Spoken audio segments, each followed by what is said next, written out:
Hey y'all, it's Nerd Dad. Recently, one of the guys I shoot with on a regular basis hit me up because he's going to be getting a Red Komodo pretty soon. My first question was, hey, so how much you going to let me rent that thing for? But he was not really calling me about the camera, but more so his PC, or Mac that is. Right now, he's on a 2016 MacBook Pro, and he's kind of concerned about going from a 1080p to a 4K workflow. Well, he kind of should be. As hot as those things get, that Red Komodo footage is gonna eat up that MacBook Pro. But he didn't want to spend a whole bunch of money on getting a Mac Pro or a new iMac when they're coming out with the M1 iMacs later on this year. So I convinced him to be sucked into the PC master race, and I'm gonna be building him a 4K editing workstation today.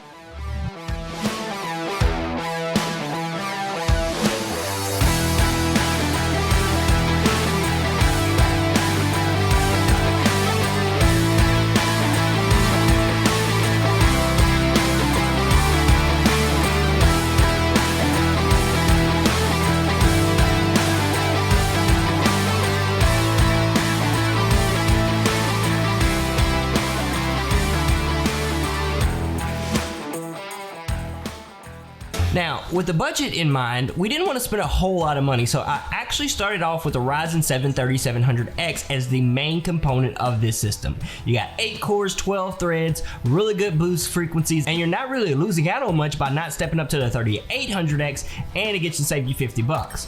Now, I went to Micro Center because I knew they usually keep a bunch of these in stock, and I was actually able to find this X470 board with an open box deal.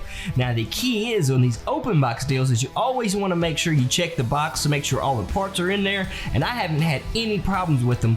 And Micro Center actually has a deal where if you couple a new Ryzen processor with one of their motherboards, you save an extra $20. So I was able to get this X470 board, which has USB Type-C that he's looking for, has all the expansion slots that he's looking for, and considering the fact that he's not going to be using any PCI Gen 4 devices, this is going to be a great starter for him. I paired that with a 32 gig kit of G-Skill Ripjaws memory at 3600 megahertz. Boy, is that tough to say. And we're going to be pairing that with a 2070 Super that I happened to pick up back in October before the rush on GPUs was, as bad as it is now. Of course he was wanting a 3070 for this build, but considering all the tariffs and everything, when I actually got to Micro Center and they had some in stock, I was really excited. But then when I saw that they were selling for $650 to $700 for a 3070, I told him the price increase really wasn't going to be beneficial for him over the 2070. You shouldn't be paying, 50% more money for not that much greater performance for what you were going to be using it for.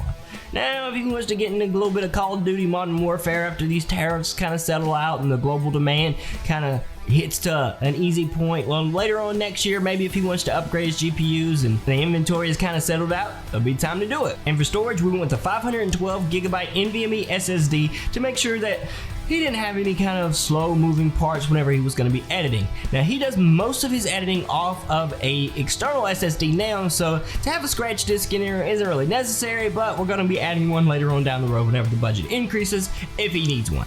Now, to power this unit, we're going with a Thermaltake 550 watt 80 plus bronze power supply. It's going to be plenty of power to keep everything running smoothly, and with that 80 plus bronze certification, it'll be running efficiently so it won't be too loud. And for the case, I went with a Lee & Lee Landcool 205. This case is great. Comes with a bunch of accessories, 2 exhaust fans, and the white version will actually pair great with this motherboard. So we're not going to be building him a basic black box to put everything in. So with the way that he shoots, I figure he's going to appreciate this little bit of style that we're going to throw into his machine. Let's get started with the build.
Alright, that's it for today's video.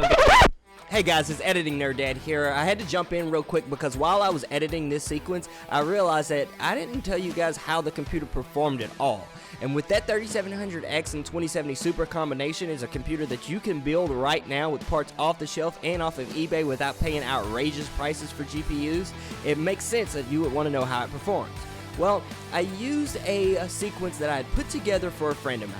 She gave me a bunch of videos that she wanted to put together for her grandparents' anniversary. They were doing a Zoom because COVID, and they wanted to express their feelings of gratitude and love for their grandparents. So uncles, cousins, friends, a bunch of people put together these videos, so I put them together in the sequence, added some light leaks with a couple of different frames. I made some 3D animations for the sequences, so there was a lot of transitions. Basically, it was a good enough sequence that I could use as a benchmark.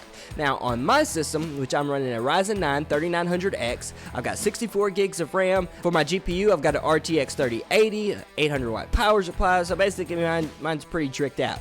On my computer, I used it as a baseline and rendered that sequence at 1080p with a HEVC codec at 24 frames per second.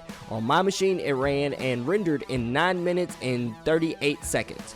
On his machine, I ran that same sequence and just rendered it. I copied the project over, copied all the files over, and rendered that same sequence, and his machine only took 11 minutes and 47 seconds. So, for about 2 minutes and a few seconds, that machine actually did great considering that my computer has 4 more cores, 8 more threads, and an entirely new architecture for the GPU, and a higher series card at that. So, this really proved my point that for what he was actually going to be using the machine for, because this sequence is going to be pretty similar to the sequences that he makes for his music videos, that the RTX 3070 wasn't really necessary. So, now let's jump back to the regular parts of the video. Make sure you comment down below what you think about this video. If you like the format of me combining my love for technology and filmmaking into this channel. By the way, that was a tip that was given me by another YouTuber, which you guys will know all about that conversation in the next video. So make sure you're subscribed so you can see that as well.